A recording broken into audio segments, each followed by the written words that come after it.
నమస్కారం. సనాతన ధర్మ వ్యాప్తిలో భాగంగా ఆధ్యాత్మిక పరమైన విషయాలను మీ ముందుంచే చిరు ప్రయత్నం చేస్తున్నాము. ఇలాంటి మరిన్ని వీడియోస్ కోసం మన ఛానల్ని సబ్స్క్రైబ్ చేయండి. అలానే పక్కనే ఉన్న బెల్ ఐకాన్ని క్లిక్ చేయండి. ఈ వీడియో కనుక మీకు నచ్చినట్లయితే లైక్ చేయండి, కామెంట్ చేయండి, షేర్ చేయండి. ధన్యవాదములు. శుక్లాంబరధరం విష్ణుం శశివర్ణం చతుర్భుజం ప్రసన్నవదనం ధ్యాయేత్ సర్వవిఘ్నోపశాంతయే. యం బ్రహ్మా వరుణేంద్ర రుద్రమరుతః శృణ్వంతి దివ్యైస్తవైః వేదైః సాంగపదక్రమోపనిషదైః గాయంతి యం సామగా. ధ్యానావస్థిత తద్గతేన మనసా పశ్యంతి యం యోగినాః యస్యాత్మా విదుఃసురాసురగణాః దేవాయ తస్మై నమః. వసుదేవసుతం దేవం కంసచాణూరమర్దనం దేవకీ పరమానందం కృష్ణం వందే జగద్గురుం. వ్యాసాయ విష్ణురూపాయ వ్యాసరూపాయ విష్ణవే నమో వై బ్రహ్మనిధయే వాసిష్ఠాయ నమో నమః. నమోస్తుతే వ్యాస విశాల బుద్ధే పుల్లారవిందాయత పత్రనేత్రే తేన త్వయా భారత తైలపూర్ణా ప్రజ్వాలితో జ్ఞానమయ ప్రదీప్తః.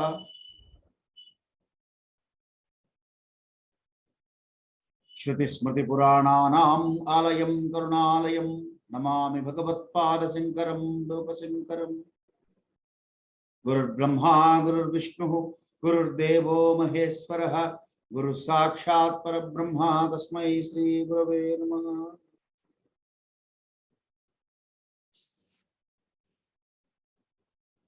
శ్రీకృష్ణ స్వరూపమైనటువంటి సభకు నమస్కారం అండి.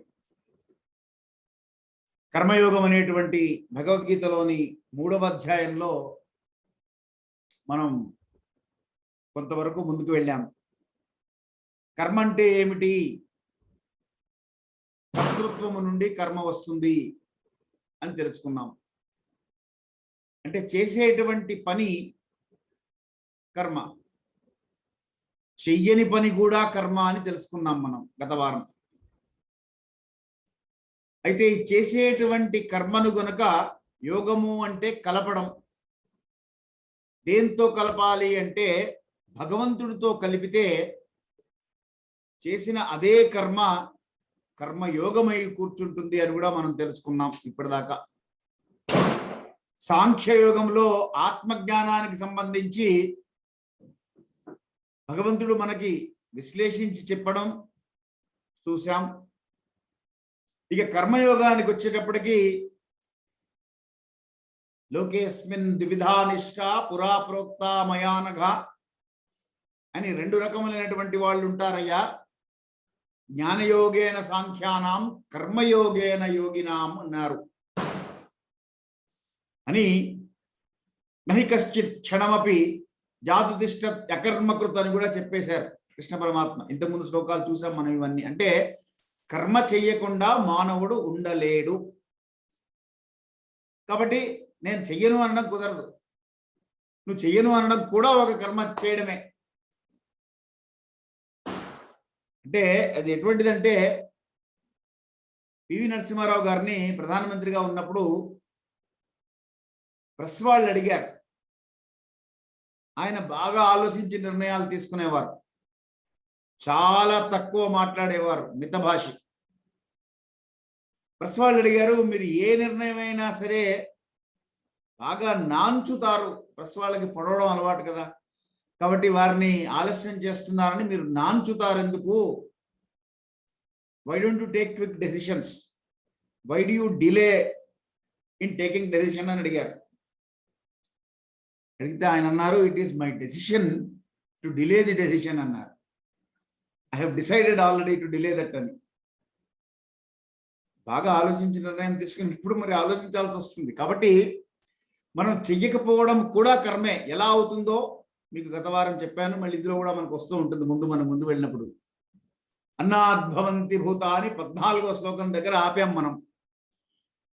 అన్నాద్భవంతి భూతాని పర్జన్యాదన్న సంభవ యజ్ఞాద్భవతి పర్జన్యో యజ్ఞ కర్మ సముద్భవ. కృష్ణ పరమాత్మ ఏం చెప్తున్నారంటే, నీకు ఆహారం లభించేది దేవతల వల్ల లభిస్తోంది. నేను కష్టపడి ఉద్యోగం చేస్తే నాస్తికుడు అనుకుంటాడు, నేను కష్టపడి ఉద్యోగం చేసి సంపాదించుకుంటున్నాను, దేవతలు ఇవ్వడం ఏమిటి? You can only go up to a point, but you can't go beyond that point. ఆ పాయింట్ ఏంటి అనేది ఒక్కొక్క విషయంలో ఒక్కొక్క సందర్భంలో మారిపోతూ ఉంటుంది. అవన్నీ ఇప్పుడు మనకి కర్మయోగంలో విశ్లేషిస్తారు కృష్ణ పరమాత్మ. ముందు ఈ కర్మ యోగము అనే శబ్దాన్ని కనుక మనం సరిగ్గా అర్థం చేసుకుంటే, చేసే కర్మే యోగం అండి. కర్మయోగం అంటే వేరే ఉండదు.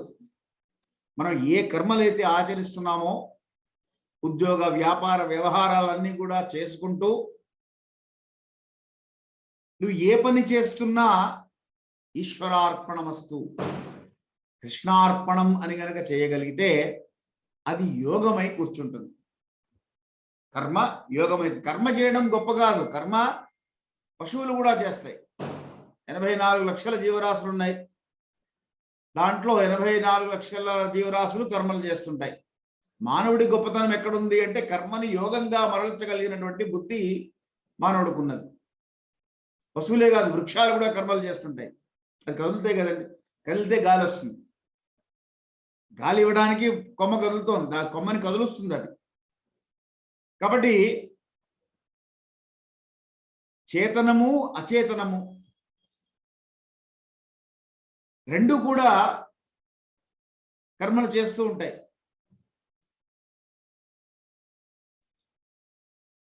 మానవుడి గొప్పతనం ఎక్కడుంది అంటే, కర్మను యోగంగా మరల్చుకోగలగడంలో గొప్పతనం ఉంటుంది.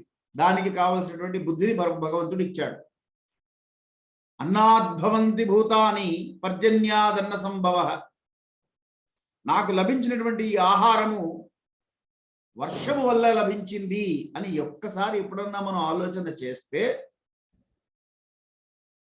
భగవంతుడు మనకు చేస్తున్నటువంటి మేలు ఎటువంటిదో మనకు అర్థమవుతుంది.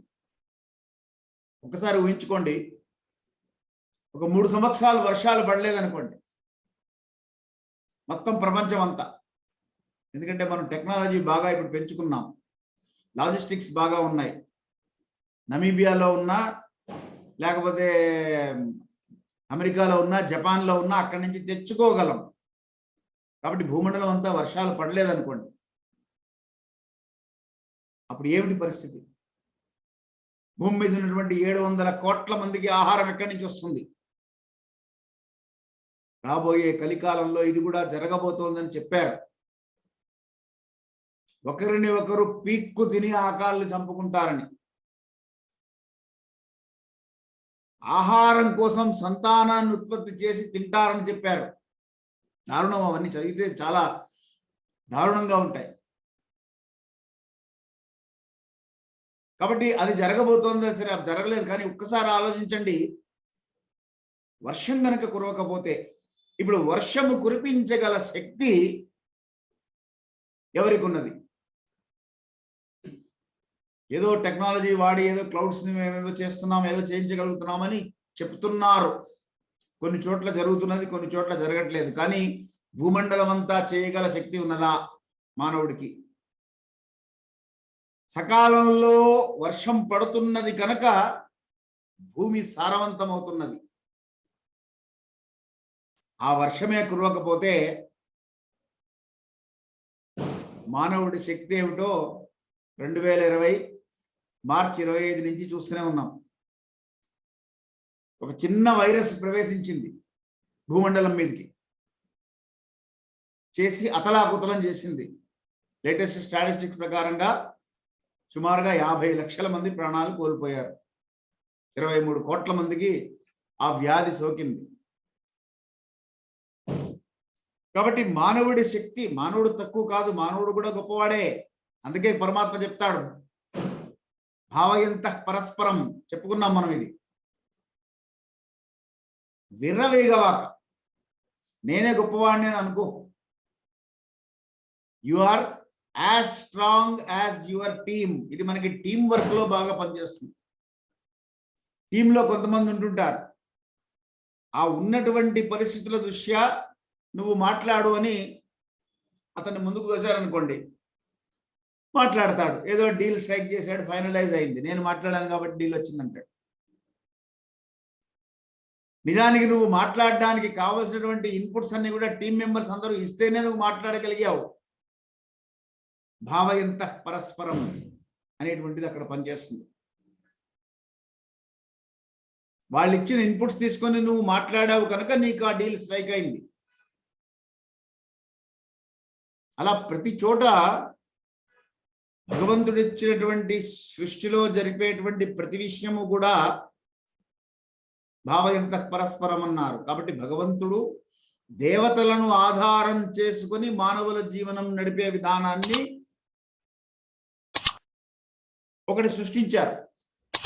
పరమాత్మ అనండి, పరమేశ్వరుడు అనండి, ఆదిశక్తి అనండి. ఎందుకంటే శాక్తేయులు, శైవులు, వైష్ణవులు అని మనం విడగొట్టుకున్నాం. ఏకం సత్ విప్ర బహుదా వదంతి.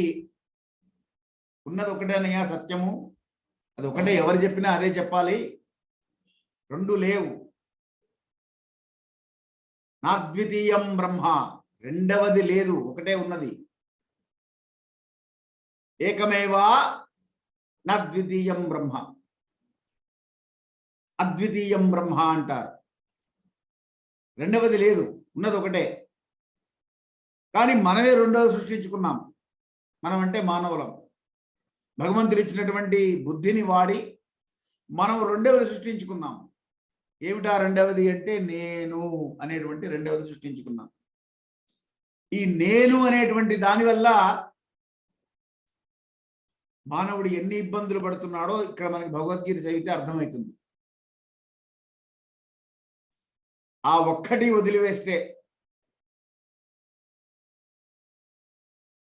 పరమాత్మలో ఐక్యమైపోవచ్చు మనిషి, కానీ అది వదిలిపెట్టదు. కనుక అన్నాద్భవంతి భూతాని పర్జన్యాదన్న సంభవ, యజ్ఞాద్భవతి పర్జన్యో యజ్ఞ కర్మ సముద్భవ అని. కర్మయోగంలో మనము చేసేటువంటి కర్మ, భోజనం చేసేటప్పుడు కూడా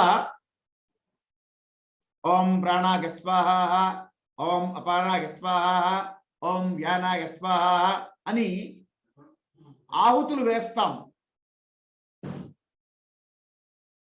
లోపల ఉన్నటువంటి జఠరాగ్ని స్వరూపంలో ఉన్నటువంటి, భగవద్గీతలోనే చెప్తారు, అహం వైశ్వానరో భూత్వా ప్రాణినాం దేహమాశ్రిత.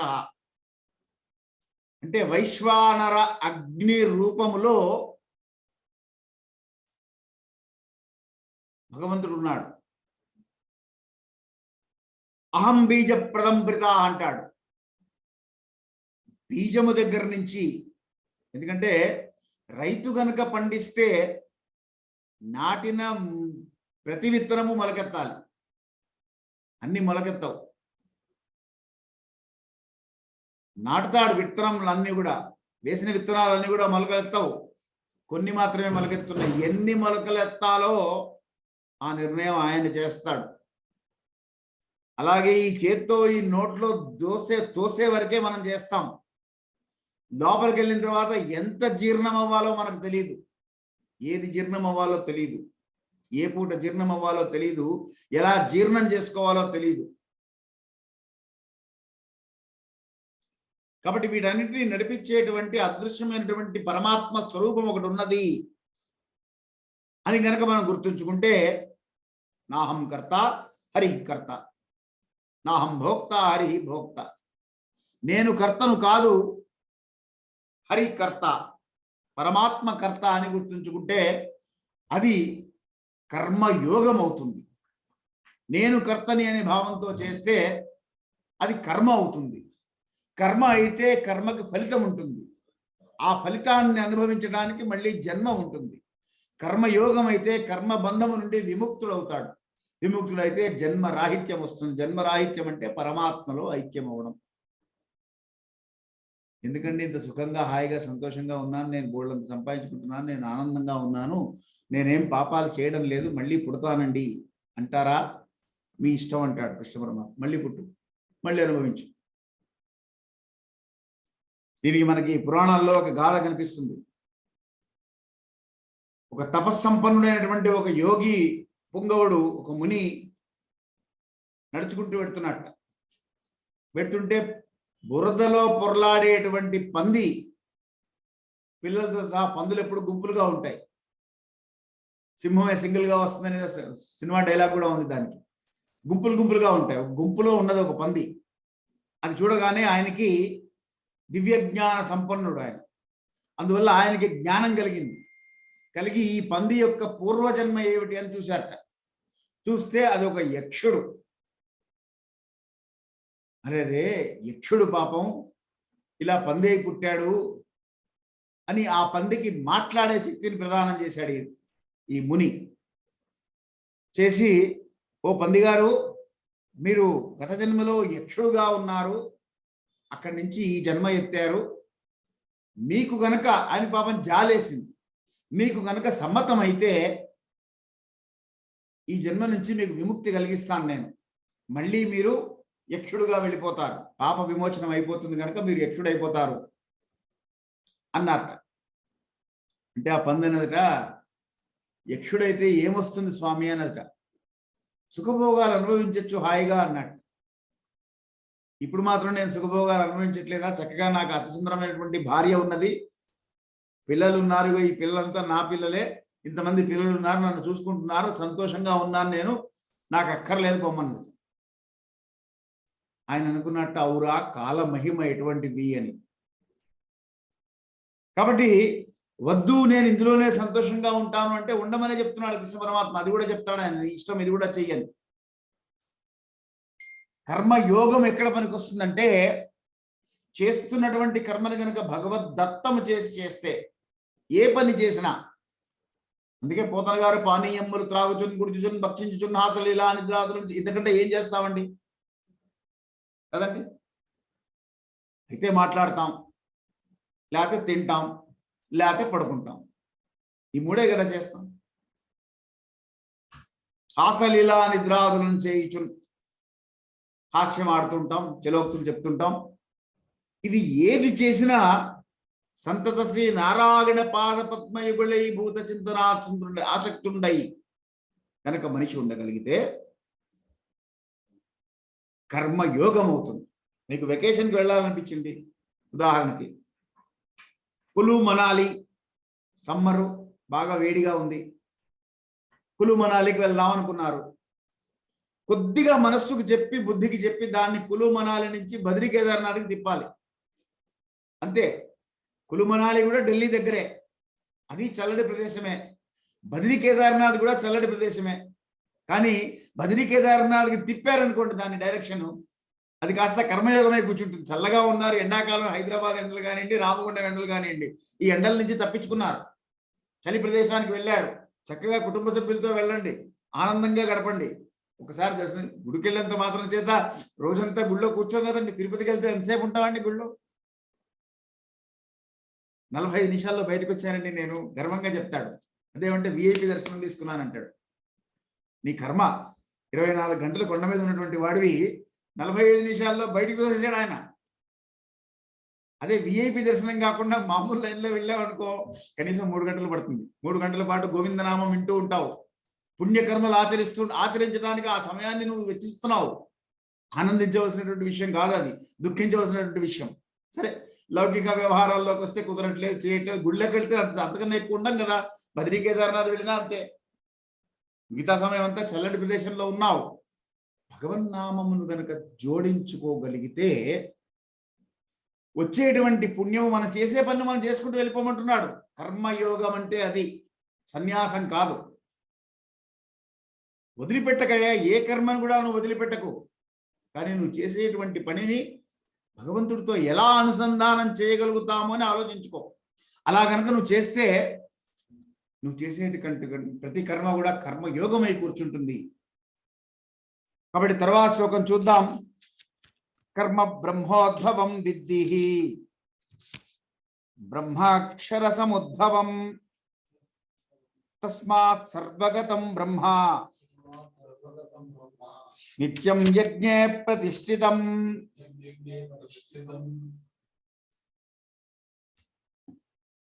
నిత్యం యజ్ఞే ప్రతిష్ఠితం, చేసేటువంటి ప్రతి కర్మలో భగవంతుడున్నాడు అని చెప్తున్నాడు కృష్ణ పరమాత్మ.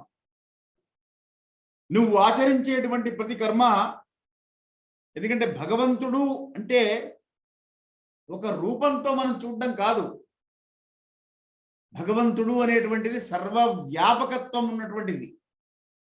కాబట్టి నీ పంచ కర్మేంద్రియాలు, పంచ జ్ఞానేంద్రియాలు,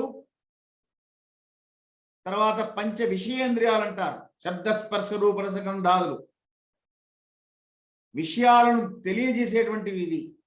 వాటన్నిటిలో పరమాత్మ ఉన్నాడు. కాబట్టి నువ్వు ఏది చేస్తున్నా యజ్ఞకర్మముగా నువ్వు భావించగలిగితే యజ్ఞో వై విష్ణు యజ్ఞకేవాం తతః ప్రతిష్ఠతి, వేదం చెప్తున్నది ఈ మాట. కాబట్టి విష్ణువే యజ్ఞ స్వరూపంలో ఉన్నాడు, యజ్ఞమే కర్మస్వరూపంలో ఉన్నది. మళ్ళీ కర్మలు అంటే ఏ పని చేసినా సరే ఆ ప్రతి పని కూడా యజ్ఞకర్మై ఉంటుంది కనుక దాంట్లో పరమాత్మ ఉన్నాడు అని. తర్వాత 16వ శ్లోకము అందరం గుర్తుంచుకోవాల్సినటువంటి శ్లోకం. ఏవం ప్రవర్తితం చక్రం ఆనువర్తయతి హయః అఘాయురింద్రియా రామో మోఘం పార్థ సజీవతి.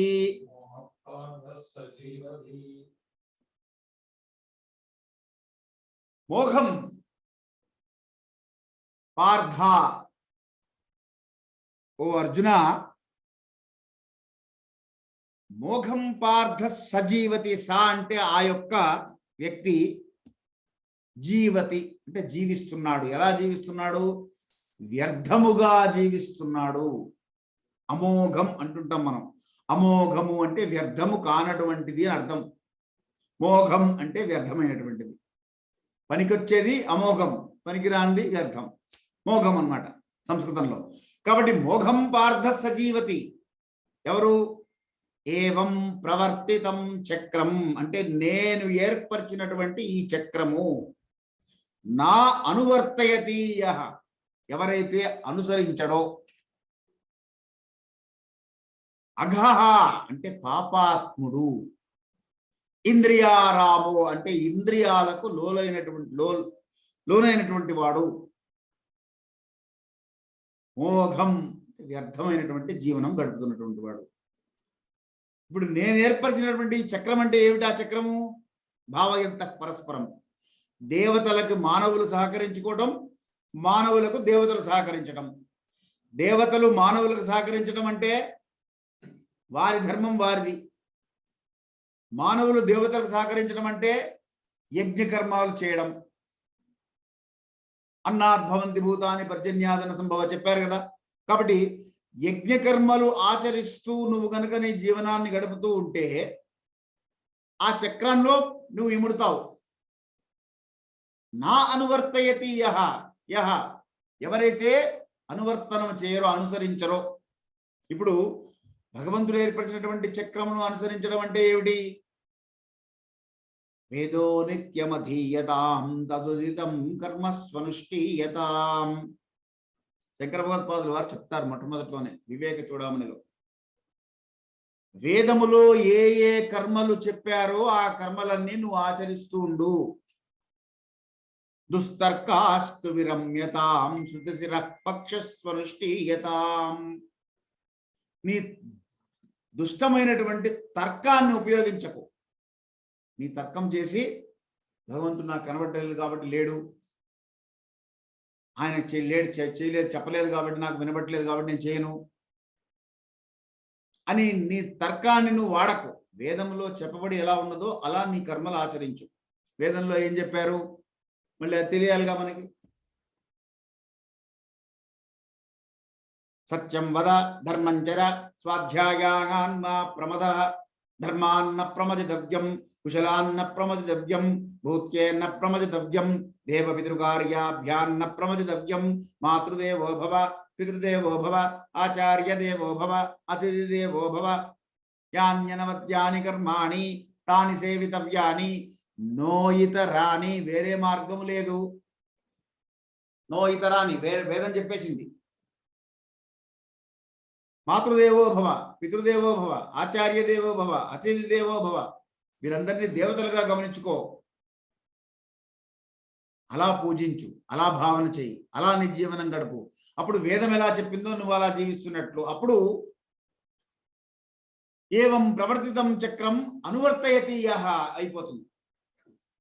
నానువర్తయతి చేయ ఎవరైతే అనువర్తనం చెయ్యరో అని. కాబట్టి వేదం ఎలా చెప్పిందో అలా నేను జీవించడానికంటే నాకేమిటండి నొప్పి? నా తల్లిదండ్రుల్ని నేను పూజించాలి. రోజు లేవగానే తల్లిదండ్రులకు నమస్కారం చేయి.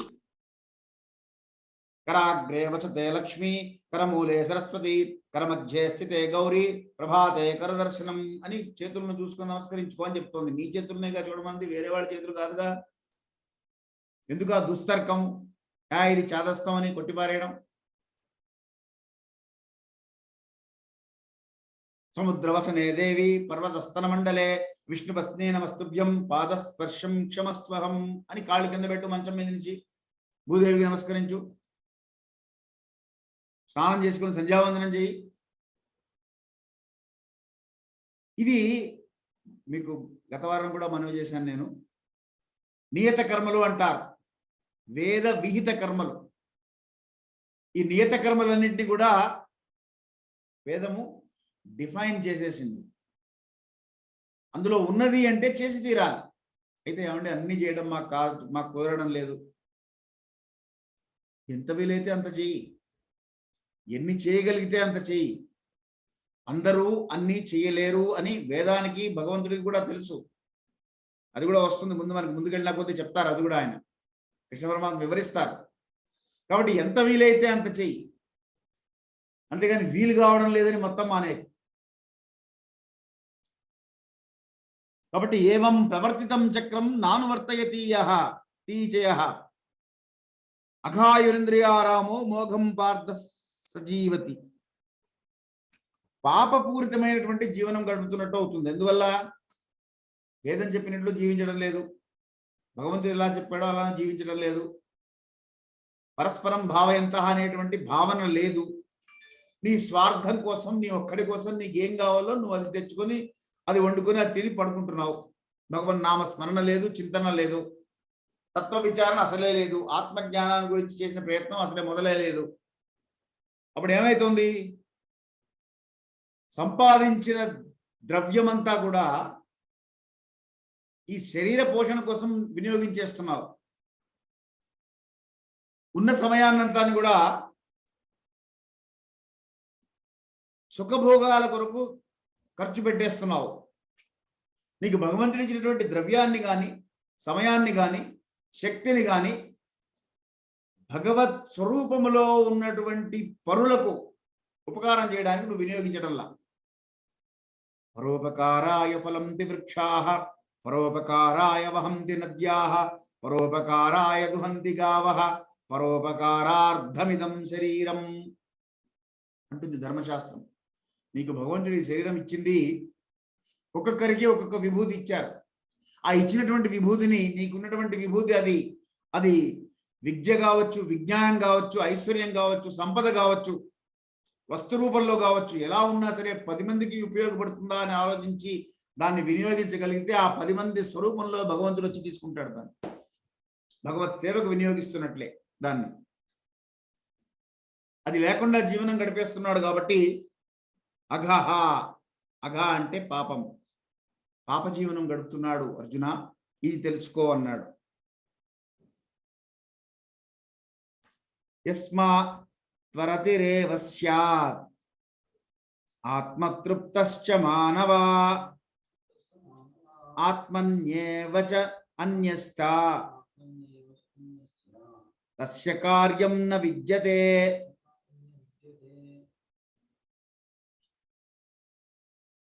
ఆత్మానుభూతితో కూడినటువంటి జీవనం గడిపేటువంటి వాడు ఇంకా వాళ్ళకి అంటే ఆత్మ గురించి జ్ఞానము కనుక కలిగితే వాళ్ళకి చేయాల్సిన కర్మ ఏది ఉండదు. ఇంకా ఎందుకు నిరంతరము ఆత్మానందంతోనే ఉంటుంటాడు అతను. ఇది కావాలి అది లేదు అనే భావన లేదు కదా. దుఃఖేష్వనుద్విగ్నమనాః సుఖేషు విగత స్పృహః వీతరాగ భయక్రోధః స్థితధీర్ముచ్యతే కథల్లో చెప్పున్నాడు. కాబట్టి ఆత్మజ్ఞానము కొరకు ప్రయత్నము చేస్తూ కర్మ ద్వారానే ఆత్మ జ్ఞానం సాధ్యం. జ్ఞానం లభించాలి అంటే కర్మ చేస్తే గాని చిత్తశుద్ధి రాదు, చిత్తశుద్ధి వస్తే గాని జ్ఞానం రాదు. కాబట్టి జ్ఞానం రావాలి అంటే చిత్తశుద్ధి రావాలి, చిత్తశుద్ధి రావాలంటే కర్మ చేయాలి. కర్మానుష్ఠానం చేస్తూ కర్మల ద్వారా ఇప్పుడు జపం చేయడానికి కూర్చున్నామండి ముక్కు మూసుకొని, జపము కూడా కర్మేగా, తపస్సు చేస్తున్నాం కర్మేగా, స్తోత్రం చేస్తున్నాం కర్మేగా, పూజ చేస్తున్నాం కర్మేగా. ఏ కర్మ చేసినా కర్మ ద్వారా జ్ఞానం లభించాల్సిందే తప్ప డైరెక్ట్గా జ్ఞానం వచ్చేది. ఇది ఎటువంటిదంటే మెట్లు ఎక్కాలి. 5వ మెట్టులోకి వెళ్ళాలి అంటే 1, 2, 3, 4 వెళ్ళాల్సిందే. మహా ఎగిరితే 2వ మెట్టుకి ఎగరగలనేమో, 5వ మెట్టుకి నేను ఎగరలేనుగా. కాబట్టి 2 నుంచి 4, 4 నుంచి 5కి వెళ్ళాలి. దానికి మార్గము కర్మ ద్వారానే. కాబట్టి ఆత్మజ్ఞానం వచ్చిన తర్వాత ఇంక వాళ్ళకి కర్మ ఫలితాలు, కర్మ బంధాలు వాటి గురించి చింతన ఉండదు. కర్మయోగం వచ్చేసినట్లే. అంటే కర్మయోగం అర్థం చేసుకుంటే కానీ ఆత్మజ్ఞానం లభించదు అనే అర్థం అక్కడ. నైవ తస్య కృతేనార్థో నా కృతేనేహ కశ్చన నచాస్య సర్వభూతేషు కశ్చిదర్థవ్యపాశ్రయ. ఆత్మానుభూతి పొందినటువంటి మానవుడికి వేరే వాళ్ళ మీద ఆధారపడి జీవించాల్సిన అవసరం ఉండదు. ఎందుకు, వాడికి పెట్టావా సంతోషిస్తాడు, పెట్టకపోతే దూషించడు, దానికోసం తాపత్రయపడ్డు, తినాలనేటువంటి ఆలోచన ఉండదు, శరీరాన్ని ఏదో నీరు దాగి నిలుపుకుంటుంటాడు. సుఖభోగ సంతోష ఆనందాల మీద ఏమాత్రం మనస్సు లేదు. కాబట్టి అటువంటి స్థితికి చేరిన తర్వాత నీకు కర్మ ఫలితం అంటదు. కానీ అర్జున, నువ్వు ఇంకా ఆ స్థితికి చేరలేదు అని చెప్పడం అర్జునుడికి. అందువల్ల తస్మాత్ అసక్త సతతం కార్యం కర్మ సమాచర అసక్తో హ్యచరన్ కర్మ పరమాప్నోతి పురుష. తస్మాత్ అసక్త సతతం. సతతం అంటే ఎప్పుడు, అసక్తం అంటే ఆసక్తి లేనటువంటి వాడివై, కార్యం కర్మ సమాచార, నువ్వు చేసేటువంటి కార్యములన్నింటినీ కూడా చక్కబెట్టుకో. కర్మణ్యేవాధికారస్తే మా ఫలేషు కదాచన అన్నది అది. అందుకని అక్కడ చెప్పాడనమాట. మనం ఏం చేస్తామంటే ఏదైనా ఒక పని చేస్తున్నామంటే ఆ పనికి ఫలితం ఆశిస్తూ ఉంటాం. ఆ ఫలితం రాకపోతే నిరాశ. మొదట్లో చెప్పుకున్నాం మనం, వీటన్నిటికీ కోరికలు కారణం ఉందని. కాబట్టి కోరిక వల్ల, ఈ కోరిక ఎటువంటిది, ఒకటి తీరితే ఇంకొకటి వస్తుంది, అది పోతుంది అని మనం చెప్పడానికి లేదు. ఒక కోరిక తీర్చామంటే వెంటనే ఇంకొక కోరిక వస్తుంది. ఉద్యోగం రావాలి, ఉద్యోగం రావాలని కోరుకుంటుంటాడు, ఉద్యోగం వస్తుంది.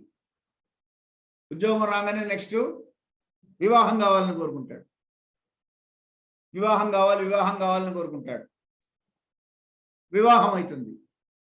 వివాహం అయితే పోనీ ఉద్యోగం వచ్చింది, వివాహం అయింది, చాలా ఆగుతాడా? 1 సంవత్సరం ఆగుతాడేమో, 2 ఏళ్ళు. తర్వాత నుంచి సంతానం లేదని దిగులు, సంతానం కావాలి, సంతానం కావాలని కోరుకుంటాడు, సంతానం వస్తుంది. భగవంతుడు ఇస్తాడు పాపం అడిగితే. ఆయన దయాళుడు కదా, ఎవరైతే అడిగితే అది ఇస్తుంటాడు ఆయన. సంతానం కలిగింది, సంతానం కలిగిన తర్వాత పోనీ సంతానం కలిగిందని సంతోషించి ఊరుకుంటాడా? సంతానం బాగా చదువుకోవాలని కోరుకుంటాడు. వాళ్ళు చదవకపోతే దిగులు పడుతుంటాడు, వాళ్ళు చదివినా ఇంకా చదవలేదు అంటుంటాడు. 95% వచ్చిందండి అనుకుంది మొన్న ఒక ఆవిడ, మా అబ్బాయికి 95% వచ్చిందండి, 99% వస్తుంది అనుకున్నాము అని. కాబట్టి ఇంకా చదవాలని కోరుకుంటాడు, చదువుకుంటాడు బాగా. పోనీ సంతోషిస్తాడా అక్కడ? వాడికి ఉద్యోగం రావాలని కోరుకుంటాడు. ఇప్పుడు ఈయన లోపల పెద్దవాడైతుంటాడు, వాడికి ఉద్యోగం రావాలని కోరుకుంటాడు, వాడికి ఉద్యోగం వస్తుంది. పోనీ అక్కడ సంతోషిస్తాడా? కోడలు రావాలని కోరుకుంటాడు, వాడికి పెళ్ళి అవ్వాలి. పోనీ వాడికి పెళ్ళి అవుతుంది, సంతోషిస్తాడా? అక్కడ ఆగుతాడా? మనవడు కలగాలి, మళ్ళీ మనవడు పుట్టలేదని బాధ, మనవడు రాలేదని బాధ. పోనీ మనవడు వచ్చాడు, సంతోషిస్తాడా? మళ్ళీ సైకిల్ మొదలు కదండి. ఈ సైకిల్ నడుస్తూనే ఉంటుంది. కాబట్టి కోరికలు అనేటువంటివి ఒకసారి ప్రారంభమైనాయి అంటే మనిషికి అవి నడుస్తూనే ఉంటాయి. దాన్ని నియంత్రించుకో, నిగ్రహించుకో, కంట్రోల్లో పెట్టు. That is something which you have to control. కోరిక అనేటువంటిదండి షుగరు, బీపీ లాంటిది. అది ఉండాలి. అది లేకపోతే మనిషి మళ్ళీ సాధించలేడు ఏమీ కూడా. కర్మ చేయాలంటే కోరిక ఉండాలి కదండి. కోరుకుంటేనే కర్మ చేస్తాడు, లేకపోతే కర్మ ఎక్కడ చేస్తాడు? మోక్షమో లేకపోతే ఫలమో, ప్రతిఫలమో, కర్మఫలమో, ఏదో పుణ్యఫలం కావాలని ఏదో కోరిక ఉండాలి, లేకపోతే కర్మ కూడా చేయడు. కాబట్టి కోరిక ఉండాలి. కానీ కోరికని బ్లడ్ ప్రెషర్ ఎలా అయితే బాడీలో ఉండాలో, షుగర్ ఎలా అయితే ఉండాలో, జీరో అయిపోకూడదు. ఒక్కసారి షుగర్ లో షుగర్ అయిపోయిందని పడిపోతాడు మనిషి. కాబట్టి దాన్ని ఆ కంట్రోల్లో ఉంచాలి, ఆ లెవెల్లో ఉంచగలగాలి. దాన్ని ఎవరు ఉంచాలి? ఇప్పుడు దీన్ని డాక్టర్ గారు మందులు ఇస్తే షుగరు, బీపీ కంట్రోల్లో ఉంటుంది. కానీ ఇదేమో భవరోగం. ఈ భవరోగానికి మందు ఏమిటి అంటే సాధన, తపస్సు, జపము, పూజ, అర్చన, నామజపము, నామస్మరణము. వీటిల్లో ఏదో ఒక మందు, ఒక టానిక్ ఇచ్చినట్టుగా ఒక డోసును బట్టి, నీకున్నటువంటి జబ్బును బట్టి నీ గురువు నీకు సజెస్ట్ చేస్తాడు. అది పట్టుకుని అది వాడుతూ ఉండాలి. కాబట్టి తర్వాత శ్లోకానికి వెళదాం.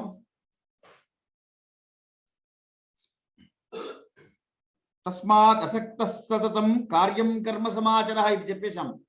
కాబట్టి ఏ కర్మ చేసినా ఆసక్తి లేకుండా సతతం ఎల్లప్పుడూ కార్యం కర్మ సమాచర, ఆ కర్మలు నువ్వు కార్యంలో ఆచరిస్తూ ఉండు. ఎందుకంటే ఆసక్తి లేకుండా చేసినటువంటి కర్మ నిరపేక్ష భావంతో చేసేటువంటి కర్మ అవుతుంది, నిష్కామ కర్మ అవుతుంది. నిష్కామ కర్మ కాబట్టి దానికి బంధము, మోక్షము రెండు ఉండవు. దానికి చిక్కుకునే అవకాశం లేదు. ఏమండి, మనం చేసే కర్మలు, నిష్కామ కర్మలు ఎలా చేస్తామండి ఆసక్తి లేకుండా? అంటే ఇక్కడ భగవంతుడు రెండు ఇచ్చాడు, మనం అర్థం చేసుకోవాలి. మనోబుద్ధి అహంకార చిత్తాలని 4 ఉన్నాయి. మనస్సు, బుద్ధి, అహంకారము, చిత్తము. అంతఃకరణ చతుష్టయం అంటారు దీన్ని. 4: మనస్సు, బుద్ధి, అహంకారము, చిత్తము. మనస్సు ఎలా చెప్తుందో ఇంద్రియాలు అలా వింటాయి. బుద్ధి ఎలా చెప్తుందో మనస్సు అలా వింటుంది.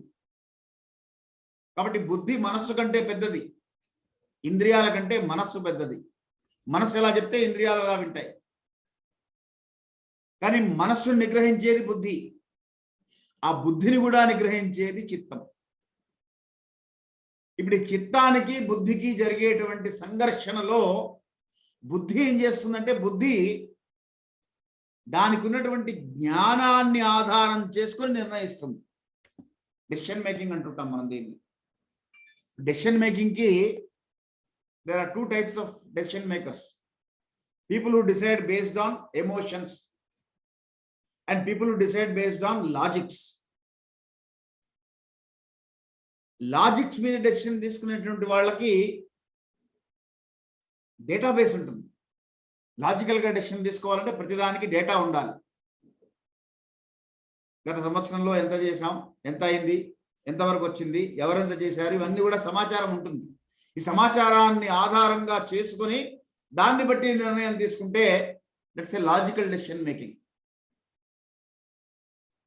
కొంతమంది కొన్ని సందర్భాల్లో ఎమోషనల్ డెసిషన్ మేకింగ్ అంటారు, బేస్డ్ ఆన్ ఎమోషన్స్. అంటే ఉదాహరణకి కారు కొనడానికి వెళ్తాం, బ్లూ కలర్ కారు బాగా నచ్చుతుంది. ఎందుకు నచ్చింది? ఇంకొక ఆయన వస్తాడు, బ్లూ మాత్రం వద్దండి నాకు, వేరే ఏ కలర్ చూపించండి అంటాడు.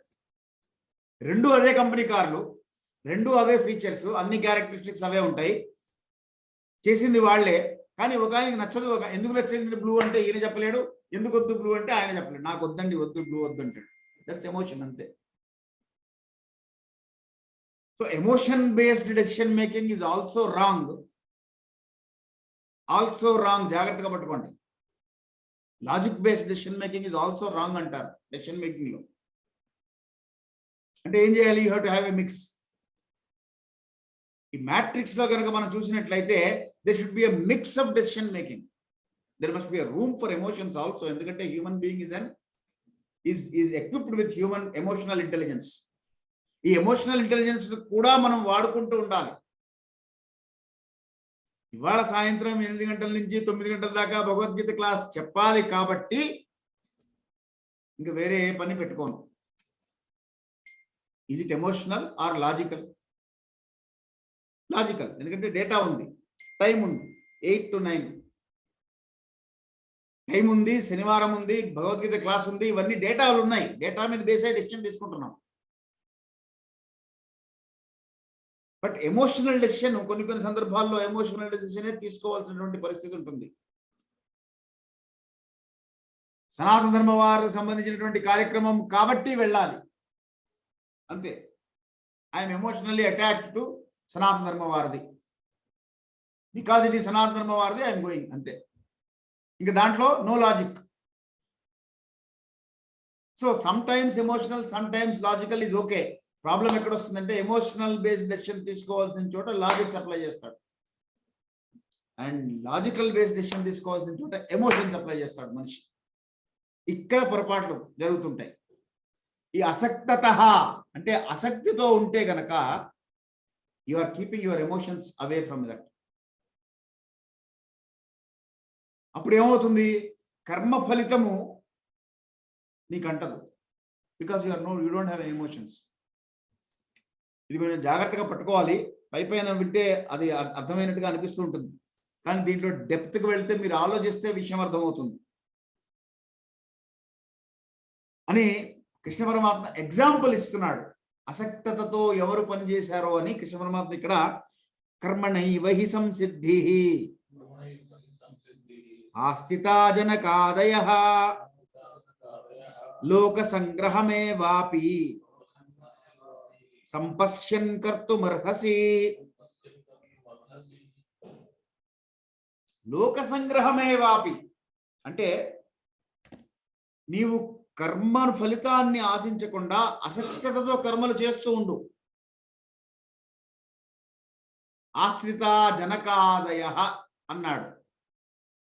అంటే లోకేస్మిన్ వివిధానిష్ట పురా ప్రోక్త మయానగ జ్ఞానయోగేన సాంఖ్యానాం కర్మయోగేన యోగినాం అన్నాడు కదా. 2 మార్గాలు ఉన్నాయి తరించడానికి.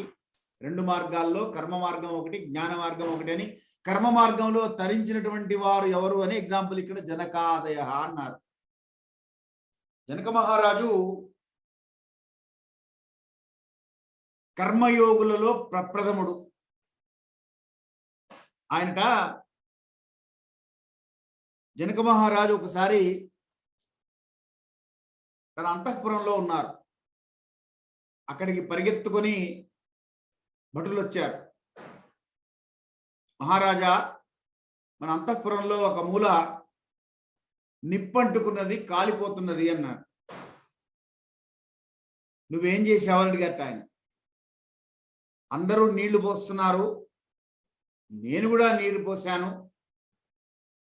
ఏమైంది అన్నట్ట. కానీ ఆగలేదు అగ్ని అన్నట్టు. సరే అయితే అది తగలబడుతుంది అంటే వదిలేసే దాని గురించి అన్నట్టు.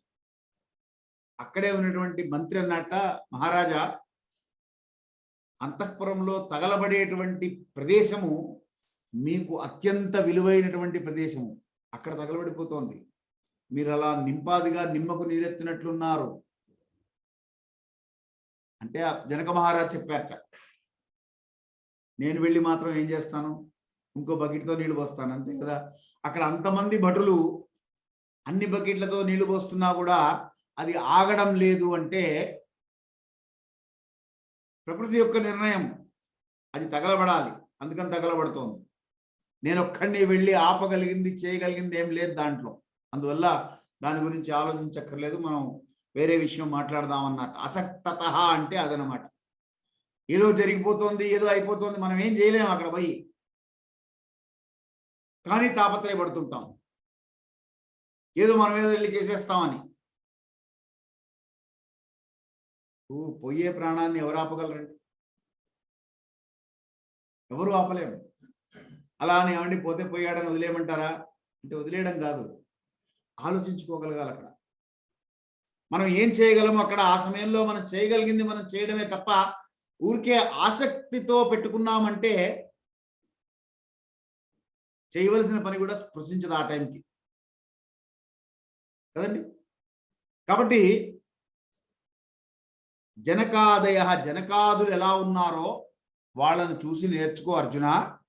నేర్చుకొని లోక సంగ్రహమే వాపి, నువ్వు చేసేటువంటి కర్మలు లోకానికి అర్థమవడం కోసం చేస్తూ ఉండు. అర్జునుడు యుద్ధం చేశాడు కాబట్టి మనం కూడా చెయ్యాలి. క్షత్రుడిగా పుట్టినందుకు అర్జునుడు యుద్ధం చేశాడు. అర్జునుడు వదిలేలేదుగా, సన్యాసం స్వీకరించలేదుగా, కాబట్టి నేను కూడా చెయ్యాలి అని లోకానికి నువ్వు ఒక సందేశం ఇచ్చిన వాడు అవుతావు. కాబట్టి చేసేటువంటి కర్మలు ఆసక్తితో చేస్తూ లోక సంగ్రహమే వాపి, లోకము అంటే అతల వితల సతల సాతల తలాతల మహాతల పాతాల సప్త లోకాలు అన్నీ అవసరం లేదు. మనం ఉండే లోకం మంది, సినిమా లోకం అంటుంటారు చూసారా, ఆ సినిమా లోకమే. అలాగే రాజకీయ లోకం వేరు, ఎవరు ఉండేటువంటి సమూహంలో ఉన్నటువంటి పరిస్థితులు ఆ లోకాలు వేరుంటాయి. లోక సంగ్రహము అంటే ఆ లోకంలో ఉన్నటువంటి, అంటే మన ఎక్స్పోజర్లో మన కాంటాక్ట్ లో ఉన్నటువంటి వారందరికీ కూడా అర్థం అవడం కోసం ఊరికే ఖాళీగా కూర్చోలేదు, చేస్తున్నాడు అని అర్థం అవ్వాలి. దాని కొరకు చెయ్యి. కాబట్టి లోక సంగ్రహమే వాపి అని యద్యదాచరతి శ్రేష్టః తత్తదేవేతరో జనా సయత్ ప్రమాణం కురుతే లోకస్తదను వర్తతే. అద్భుతమైనటువంటి శ్లోకం, చాలా పాపులర్, ఇది కూడా వినే ఉంటారు చాలా సందర్భాల్లో. యద్యదాచరతి శ్రేష్టః అంటే శ్రేష్ఠుడైనటువంటి వాడు ఏ ఆచరణ చేస్తున్నాడో తత్తదేవే ఇతరో జనాః, అటువంటి పనులు మాత్రమే ఇతరులు కూడా చేస్తుంటారు. అంటే యథా రాజా తథా ప్రజ అంటుంటారు చూసారా. కాబట్టి శ్రేష్ఠుడైనటువంటి వాడు, రాజులే కాదు. ఇప్పుడు శ్రేష్ఠుడు ఎవరు? చాలా మంది నాకు చెప్తుంటారు, గురుగారు నేను సంధ్యావందనం చేస్తుంటే మా 2 ఏళ్ల పిల్లవాడు అక్కడ కూర్చొని వాడు కూడా ఒక చిన్న ఉద్ధరణ పళ్ళెం పెట్టుకుని వాడు కూడా అంటున్నాడండి అని. పిల్లవాడికి తండ్రి శ్రేష్ఠుడు. తండ్రి సంధ్యావందనం చేస్తే కుమారుడు సంధ్యావందనం చేస్తాడు. చూస్తున్నాడు తండ్రిని, తండ్రి ఎలా పెరుగుతున్నాడు, ఎలా చేస్తున్నాడు, ఏం జరుగుతుందని చూస్తున్నాడు. ఉద్యోగంలో బాస్ శ్రేష్ఠుడు. బాస్ ఏం చేస్తున్నాడో సబార్డినేట్ కూడా అదే చేస్తాడు. 9 గంటలకు ఆఫీస్ అయితే బాస్ 10 గంటలకు వచ్చాడు అనుకోండి, 9:55కి వస్తాడు సబార్డినేట్. ఎందుకంటే బాస్ 10ంటికి వస్తాడని తెలుసు కాబట్టి. నువ్వు 10ంటికి వచ్చి వాడిని 9ంటికి రమ్మంటే నీకు మోరల్ అథారిటీ ఎక్కడుంది? సరేనండి రేపటి నుంచి వస్తా అంటాడు చేయి కట్టుకొని. మర్నాడు మళ్ళీ 9:55కి వస్తాడు, ఎందుకంటే వాడికి తెలుసు నువ్వు ఎలాగో 10ంటి దాకా రావని.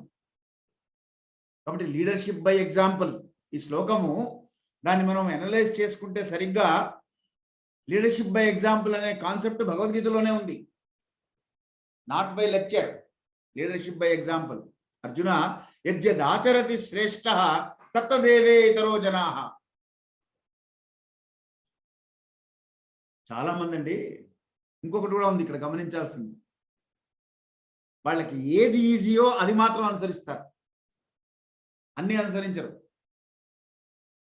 లీడర్ అనేటువంటి వాడు చాలా జాగ్రత్తగా ఉండాలంటారు. అందుకే లీడర్ ఒక 10 పనులు చేస్తే ఫాలోవర్స్ ఒకటి చేస్తారు, మిగతా 9కి వాళ్ళకి వాళ్ళే ఎగ్జామ్షన్ ఇచ్చేసుకుంటారు.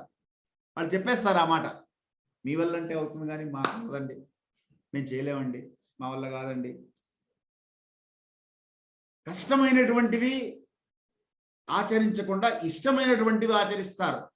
ఏది ఇష్టమో అయితే ఆ ఇష్టం అనేటువంటిది నువ్వు ఆచరించే దాంట్లో నుంచి వాళ్ళు తీస్తారు. శ్రేష్ఠుడు అంటే రాజే అక్కర్లేదు. అన్నగారు తమ్ముడికి శ్రేష్ఠుడు, తండ్రి గారు పిల్లవాడికి శ్రేష్ఠుడు, పెద్దలు చిన్నవాళ్ళకి శ్రేష్ఠుడు, ఉద్యోగి పై ఉద్యోగి కిందవాడికి శ్రేష్ఠుడు, స్కూల్లో ఉపాధ్యాయుడు విద్యార్థికి శ్రేష్ఠుడు, విద్యార్థుల్లో బాగా చదివేటువంటి వాడు చదవనటువంటి వాడికి శ్రేష్ఠుడు. కాబట్టి శ్రేష్ఠుడు అనేటువంటిది దానికి ఒక డెఫినేషన్ లేదు. దానికి ఒక మనం ఇవన్నీ ఉంటేనే శ్రేష్ఠుడు అని చెప్పడానికి లేదు.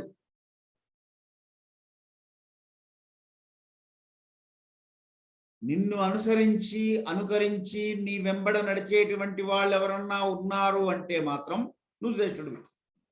అది ఒక్కళ్ళు కావచ్చు. కనుక అప్పుడు జాగ్రత్తగా ఉండవలసిన అవసరం ఉంది. ఆచరతి శ్రేష్ఠ. నువ్వే శాస్త్రాన్ని ధిక్కరించి ఆచారాన్ని పాటించకుండా సాంప్రదాయాన్ని పక్కన పెట్టి వేదాన్ని లెక్కించకుండా భగవంతుణ్ణి ఆలోచించకుండా నింద చేస్తూనో పట్టించుకోకుండానో నిర్లక్ష్యంగానో నీ జీవనం నువ్వు గడుపుతున్నావు అంటే నిన్ను గమనిస్తూ నీ కుటుంబంలో చాలా మంది ఉంటారు.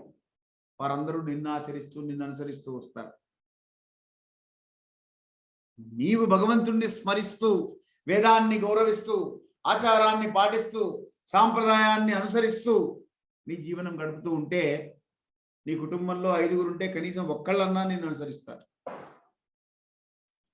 యద్యదాచరతి శ్రేష్ఠ తతదేవే ఇతరో జనాః. 2వ లైన్ సగత్ ప్రమాణం కురుతే లోకస్తదనువర్తతే. ఆయన ఏ ప్రమాణాలైతే ఏర్పరుస్తారో, లేకపోతే ఒకసారి ఊహించండి మన దేశాధ్యక్షుడు అయినటువంటి ప్రధానమంత్రి అయినటువంటి శ్రీ నరేంద్ర మోడీ గారు అందరూ బయటకు వచ్చి గంట కొట్టండి అంటే అందరూ వచ్చి కొట్టారు లేదండి? కోట్ల మంది కొట్టారు. ఆయన చెప్పారు, వీళ్ళు కొట్టారు అంతే. ఎందుకు, ఏమిటి, ఎలాగా, నిజమా కాదా, సైన్సా, దాంట్లో శాస్త్రమా ఏమీ ఆలోచించలేనటువంటి వాళ్ళు కూడా ఆచరించారు. ఆయన చెప్పారు కాబట్టి ఆచరించారు. అలా మీకు సినిమా యాక్టర్లలో చూస్తుంటాం. అలాగే మనం జగద్గురువులు మరి పీఠాధిపతులు వారందరూ చెప్తూ ఉంటే చేసేటువంటి వాళ్ళని చూస్తున్నాం మనం. వారు చెప్తే చేస్తారు. ఎందుకు చేస్తారు? వాళ్ళు శ్రేష్ఠులు అనేటువంటి భావన ఉన్నది కనుక సగత్ ప్రమాణం కురితే లోకస్తదను వర్తతే. లోకము దాన్ని అనుసరిస్తుంది అర్జున. కాబట్టి నువ్వు శ్రేష్ఠుడవు. నువ్వు గనక ఇప్పుడు సన్యాసం స్వీకరించి నేను యుద్ధం చేయను అని వదిలిపెట్టి వెళ్ళిపోయావా, లోకమంతా అదే పని చేస్తుంది అర్జున. ఎందుకంటే అది ఈజీ. కష్టమైన చేసినా చేయకపోయినా ఈజీ అయినటువంటి పనులు తొందరగా చేస్తారు. వాళ్ళకి తేలికైనటువంటివి వాళ్ళు చేస్తారు. చెప్పుకున్నాం మనం 10 ఒకటే చేస్తారని, 1, 2 అని. ఎవరికి ఏది వీలో అది పికప్ చేసుకుంటారు. కాబట్టి శ్రేష్ఠుడైనటువంటి వాడికి ఆప్షన్ లేదు, చాయిస్ లేదు. దేంట్లో? ధర్మం విషయంలో, దైవం విషయంలో, ఆచారం విషయంలో, సాంప్రదాయం విషయంలో, వేదం చెప్పినట్లుగా నడుచుకోవడం విషయంలో. లేదంటే ఏమవుతుంది? ఏవం ప్రవర్తితం చక్రం నానువర్తయతి హయ అఘాయురింద్రియారాము మోగం పార్థ సజీవతి. ఆ చక్రాన్ని కనుక నువ్వు వదిలిపెట్టావంటే నువ్వు ఆ శ్రేష్ఠత్వంలోంచి బయటపోతావు.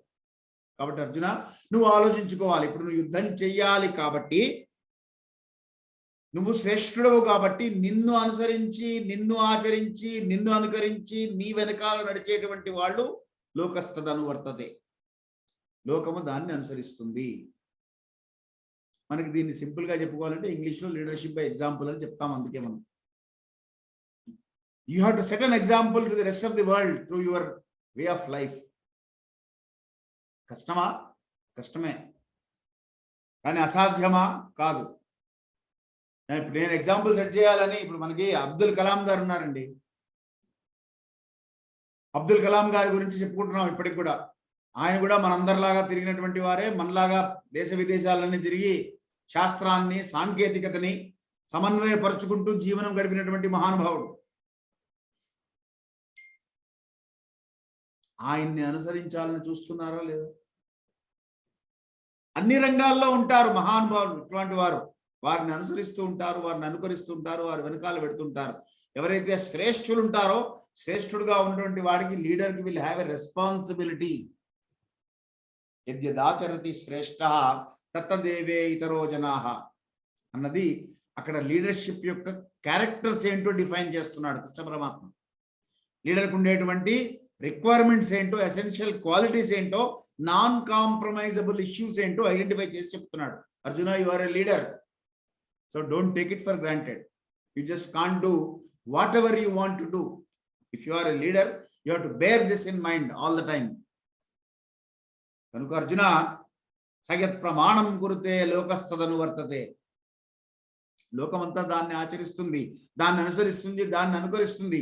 కాబట్టి నువ్వు తీసుకునేటువంటి నిర్ణయం యుద్ధస్వ, నేను యుద్ధం చేయనన్నాడు కదా, అందుకని చెప్తున్నారు కృష్ణ పరమాత్మ ఇవన్నీ.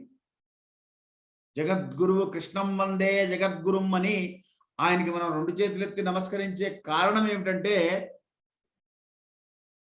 గురువు యొక్క లక్షణము శిష్యుడి యొక్క మనస్సును గ్రహించి ఆ మనస్సుకు తగ్గట్టుగా తాను విశ్లేషణ చేసుకుంటూ దానికి కావలసినటువంటి శాస్త్ర విషయాలన్నింటినీ కూడా తీసుకొచ్చి అందించగలిగినటువంటి వాడు గురువు. అర్జునుడు ఇప్పుడు కన్ఫ్యూజ్ అయి ఉన్నాడు. నాకేం తోచడం లేదు, ఏది చేయాలో ఏది చేయక్కర్లేదో అర్థం కావట్లేదు అన్నాడు. నా బుద్ధి పనిచేయడం లేదు అర్జున, కృష్ణ నీవే నాకు మార్గం చెప్పమన్నాడు. కాబట్టి కృష్ణ పరమాత్మ అర్జునుడి యొక్క మనస్సును అర్థం చేసుకొని సందిగ్ధావస్థలో ఉన్నటువంటి అర్జునుడికి వేదం ఏం చెప్పింది, శాస్త్రం ఏం చెప్తోంది, కాబట్టి దాని ఆధారంగా నిర్ణయాలు ఎలా ఉండాలి అనే దానికి ఫండమెంటల్స్ స్టెప్స్ వేసుకుంటూ వస్తున్నారు. ఇప్పుడు కర్మయోగంలో కర్మ గురించి చెప్తున్నారు. భగవద్గీతని మనం విడివిడిగా చదివితే కన్ఫ్యూజన్ అక్కడే వస్తుంది. తర్వాత సన్యాస యోగం ఉంది, కర్మ సన్యాస యోగం, జ్ఞానయోగం ఉంది, ధ్యాన యోగం ఉంది. అన్ని యోగాలు అనుకుంటూ వచ్చారు. అంటే ప్రతిదాన్ని భగవత్ తత్వంతో అనుసంధానం చేసుకుంటూ వెళ్తే అప్పుడు మనస్సు బుద్ధి 2 చిత్తముతో కలిసిపోతాయి. అప్పుడు అహంకారం పటాపంచలైపోతుంది. మనోబుద్ధి అహంకార చిత్తాలలో అంతఃకరణ చతుష్టయంలో 4వదైనటువంటి అహంకారం ప్రప్రథమంగా వచ్చి కూర్చుంటుంది. దాన్ని మొదటిది 4వ దానికి దింపి మనిషి మిగతా 3టితో తన జీవనం గడపడం మొదలు పెడతాడు. కాబట్టి యోగముగా మారుతుంది, ఏం చేసినా యోగంగా మారుతుంది. మనం దీన్ని ముందుకు మళ్ళీ పై వారం తీసుకువెడదాం, సమయం అయిపోతున్నది. ఓం పూర్ణమేద పూర్ణమిదం పూర్ణాత్ పూర్ణముదచ్యతే పూర్ణస్య పూర్ణమాదాయ పూర్ణమేవావశిష్యతే. ఓం శాంతి శాంతి శాంతి. ధర్మస్య విజయోస్తు అధర్మస్య నాశోస్తు ప్రాణినాం సద్భావనాస్తు గవాం సంరక్షణాస్తు విశ్వస్య కళ్యాణమస్తు. ఇలాంటి మరిన్ని వీడియోల కోసం మన ఛానల్ని సబ్స్క్రైబ్ చేయండి. పక్కనే ఉన్న బెల్ ఐకాన్ని క్లిక్ చేయండి. ఈ వీడియో కనుక మీకు నచ్చినట్లయితే లైక్ చేయండి, కమెంట్ చేయండి, షేర్ చేయండి. ధన్యవాదములు.